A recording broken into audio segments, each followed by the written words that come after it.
Hello friend. आज हम लोग एक बहुत ही महत्वपूर्ण विषय पे चर्चा करने वाले हैं। ये विषय है इलेक्ट्रिसिटी, जिसके बिना हमारी और आपकी लाइफ में काफ़ी कठिनाई आ सकती है। जनरली मेरे पास कई बार इस तरीके के सवाल आते हैं, इस तरीके के विवाद आते हैं जहाँ पे मकान मालिक किराएदार की बिजली काट देता है, या भाइयों में आपस में विवाद चल रहा है तो दूसरे भाई को घर के से निकालने के लिए उसकी बिजली काट दी जाती है।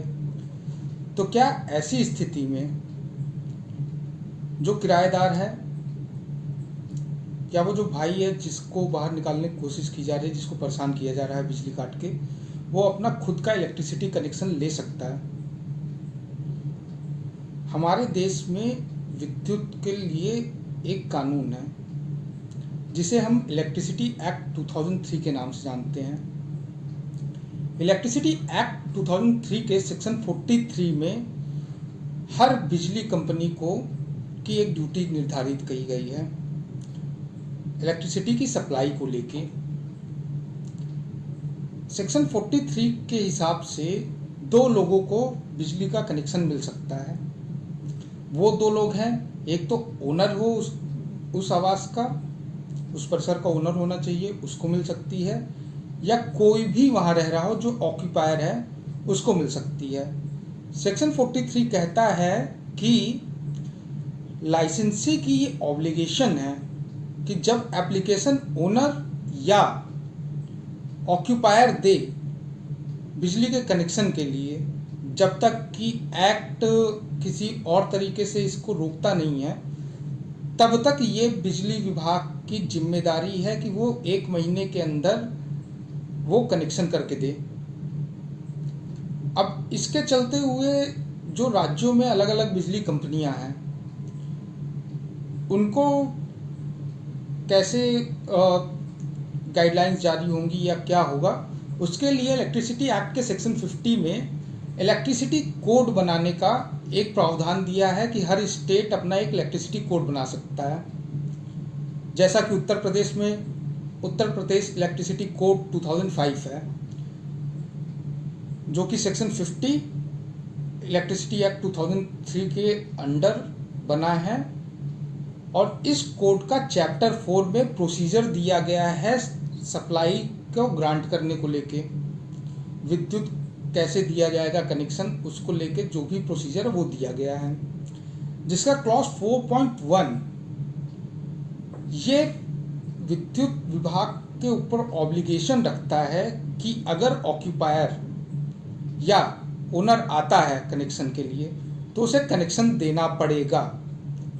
क्लॉज 4.4 जो है यूपी इलेक्ट्रिसिटी कोड का, उसने कुछ प्रोसीजर्स और कुछ डॉक्यूमेंट्स बताए हैं कि जब एप्लीकेशंस आएगी तो क्या प्रोसीजर्स फॉलो होंगे। तो अगर आपका विवाद है तो उस सूरत पे आपको क्या करना है, उससे पहले ये जानना जरूरी है कि ये प्रोसीजर्स में क्या क्या है। जब भी कोई विद्युत के लिए आवेदन करेगा, उसे या तो मकान का ओनरशिप का प्रूफ देना पड़ेगा, उसके नहीं रहने पे जो भी मकान मालिक है उसको नो ऑब्जेक्शन देना पड़ेगा, और अगर वो भी नहीं होता है तो 100 रुपये के स्टैम्प पेपर में एक इंडेमनिटी बॉन्ड बनेगा। वो इंडेमनिटी बॉन्ड आपको लेके जाना पड़ेगा और उस इंडेमनिटी बॉन्ड के बेसिस पे आपको विद्युत कनेक्शन दिया जा सकता है। भारत की कई कोर्टों ने, कई हाई कोर्टों ने विद्युत को राइट टू लाइफ के तहत फंडामेंटल राइट माना है। जैसा कि अगर हम लेते हैं तो हिमाचल प्रदेश का एक एग्जांपल लेते हैं, Madan Lal versus state of Himachal Pradesh and others करके केस था। 2018 में इसको डील करते हुए हिमाचल प्रदेश हाई कोर्ट ने मदन लाल को बिजली कनेक्शन देने के लिए आदेश दिया था। उसका एक छोटा सा बैकग्राउंड समझते हैं। तो मदन लाल ने सरकार की ज़मीन पे बिना उसे खरीदे उस पर कब्जा करके घर बना लिया था। जब उसने इलेक्ट्रिसिटी के लिए अप्लाई किया और साथ में वाटर कनेक्शन के लिए अप्लाई किया, तो दोनों कनेक्शन को ये कहते हुए विभाग ने मना कर दिया, क्योंकि आप ओनर नहीं हैं इसलिए आपको कनेक्शन नहीं मिलेगा। इस आदेश को मदन लाल ने जब हिमाचल प्रदेश हाईकोर्ट में उसने चैलेंज किया, तो हिमाचल प्रदेश हाईकोर्ट ने कहा क्योंकि राइट टू लाइफ का बिजली एक अभिन्न अंग है, क्योंकि आज के समय में बिजली के बिना कोई कार्य करना लगभग असंभव है, इस वजह से आपको कनेक्शन देना पड़ेगा, और उस आदेश को रद्द किया।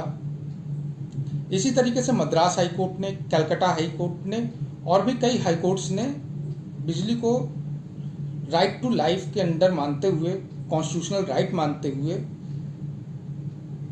उसको एक राइट टू लाइफ में दर्जा दिया है। कहने का आशय यह है कि अगर कभी भी आपको कोई बिजली के लिए लेके परेशान करता है, आपको घर खाली करने के लिए, परेशान करने के लिए बिजली आपकी काटता है, तो आप सीधे विद्युत विभाग पे जाके अपने खुद के नाम पे कनेक्शन ले सकते हैं, और जब तक आप उसका बिल पे करते रहेंगे आपकी बिजली नहीं कटेगी, या फिर कोर्ट का कोई आदेश ना हो तब तक आपको खिलाफ बिजली नहीं काटी जा सकती है। अगर आपको ये टॉपिक पसंद आया है तो please subscribe to my channel rider lawyer. मैं कोशिश करूँगा इसी तरीके के और टॉपिक्स भी आपके सामने लाऊं, और मिलते हैं अगले एपिसोड में। तब तक के लिए नमस्कार, सबक है।